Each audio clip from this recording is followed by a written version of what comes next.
abashobozo kutunga amakuru go kubombekera akatare kabo aha miliyoni 200 byona bigambirwe nyemwe bazyo omunyishengera habwashema municipality obire nabwabwanaho abakazi n'abashoboza barukora mu kataraka okuboreka design yako no kugamba ebibarukwenda ngo bakatemo ahabwo kubatarukwenda ngo government ekore cy'abantu batarukwenda esente zagiro mu budget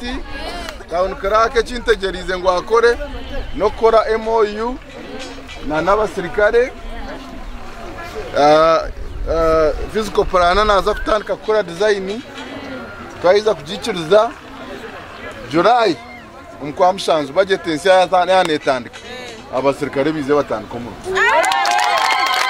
ibizibe bine bizibu y'amashanyarazi bizibu ya hygiene ibizibe by'abantu kuza kuguriza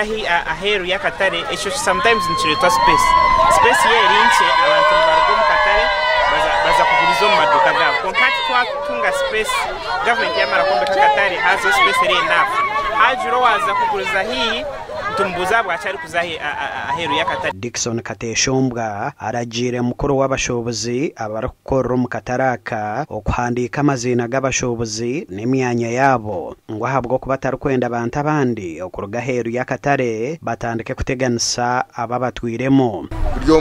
mu muhandike mutereze ki list abo kuba twaza kombeka twaheza yoto kuruga aheru kateshi ukija kandi ukakwata umwanya kandi hatuyireho ndisho onacho n'umuryango n'ikikiriza ka MP akataraka nikija kombekwa aba UPDF Engineering Brigade abo kwa n'umuromo n'umugubari mbakora yirwaro